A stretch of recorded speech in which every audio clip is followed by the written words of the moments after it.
avec un globe de rayon égal à 6371 km, effectuant un tour complet toutes les 24 heures. Les calculs nous démontrent qu'une personne ici est propulsée à 1600 km à l'heure. Et ce bonhomme ne le remarque même pas? Voyons. C'est complètement fou. Pour une des expériences les plus importantes dans l'histoire de la physique, considérons cette démonstration. C'est une expérience de Michelson et Morley. Cette expérience a échoué dans sa détection du mouvement de la Terre, que ce soit à l'intérieur ou hors de l'éther.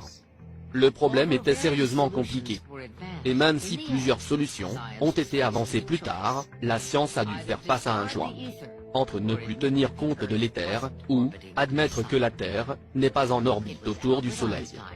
Ce fut Albert Einstein qui apporta une solution, avec sa fameuse théorie de la relativité, qui forme les bases de la physique de nos jours.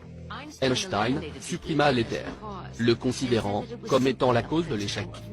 Et avança qu'il s'agit simplement d'un principe de la nature.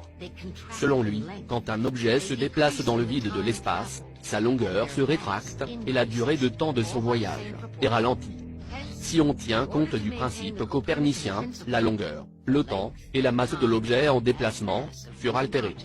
Et ça, c'est l'essence de la théorie de la relativité restreinte d'Einstein. Avec cette expérience, toute la physique s'écroule. Quelle que soit la direction dans laquelle le pendule de Foucault se déplace, son balancement n'est pas uniforme. Il tourne dans un sens, et parfois dans l'autre. Il arrête parfois son mouvement, et parfois il bouge beaucoup trop vite.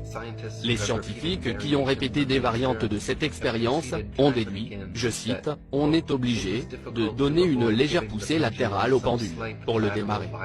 Le comportement du pendule dépend de la force initiale nécessaire à son démarrage, et de la boule, et du joint à rotule, utilisé pour faciliter son mouvement circulaire.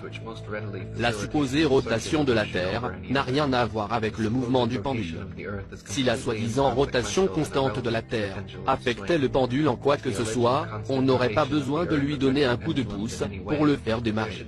Et si la rotation de la Terre affectait le fonctionnement uniforme des pendules, elle agirait sur tous les pendules sur Terre. Aucun pendule ne restera immobile. Il est même dit que le pendule de Foucault prouve la rotation de la Terre. C'est une impossibilité pour un pendule qui tourne dans un sens, ensuite dans l'autre, et tourne dans la direction opposée de la Terre. Alors, une question se pose. Est-ce que la Terre tourne dans les directions opposées, à différents endroits, et au même moment? Nous aimerions savoir comment. Peut-être pourront-ils nous éclairer gentiment sur ce point. Il y a plusieurs sortes d'arguments concernant les phénomènes qu'on appelle la dérive des continents. Ce qui signifie que les continents sont capables de bouger comme s'ils flottaient sur un fluide. Alors, si la Terre est sphérique, et qu'elle tourne, et on nous dit qu'elle tourne très vite, une rotation complète par jour, alors, les continents devraient logiquement se concentrer à l'équateur. Parce que, la force centrifuge déplacerait tous les continents, des pôles vers l'équateur.